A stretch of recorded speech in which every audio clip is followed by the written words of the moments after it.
right, so we're just going to dive in and listen a little bit to what's going on currently with the mix. Um, Nothing is totally mixed. We're still, like I said a couple days ago, we're still working through all of this in terms of what we're wanting to do, trying to refine. Obviously, it's a constant battle, but we're always constantly working to refine. So just I'll play a little bit and we'll show you a couple of things that we're working on.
Okay, so a couple things. One, this is from last night's rehearsal. We have a few things going on in playback I'm hearing today, artifact wise. And we were making a lot of changes last night, so I think that's part of what we're hearing. But one of the things that you will see, I guess a couple of caveats to our guys that don't know, is we have recently moved away from using a $25,000 drum room, have moved drums back out on stage.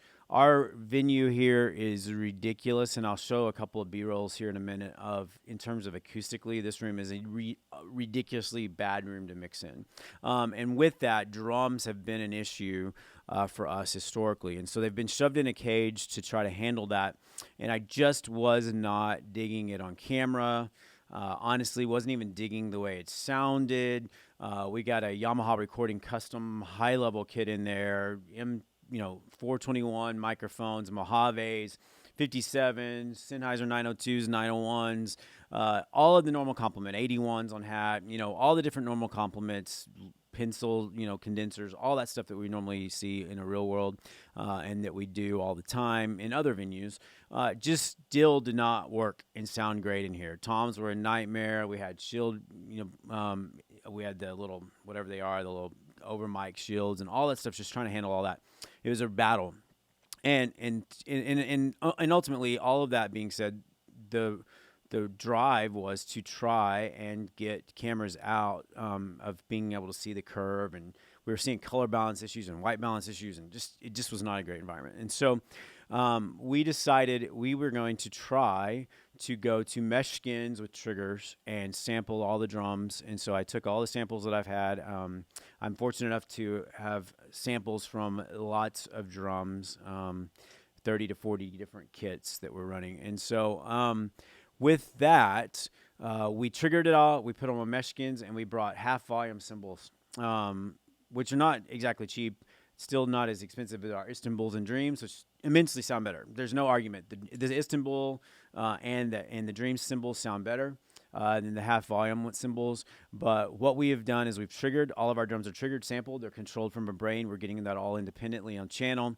And now we're out in our room, and our cymbal volume is half the volume of a standard cymbal, and we're able to handle that pretty well. We are under miking with the Mojave 201s, those cymbals, just to get that, as well as I do have a small mic up on the snares. We have 30 millimeter Fat Boy snares on that. And even though it's not moving as much as it would be from a regular skin, we are seeing a huge option there. We still are fighting a little bit of the ghost nut things. We're working through that. We've actually dual triggered the snare. So there's actually, and you'll see in the footage I'll shoot in a second, there's dual triggers on there. So one trigger is responding as our standard snare.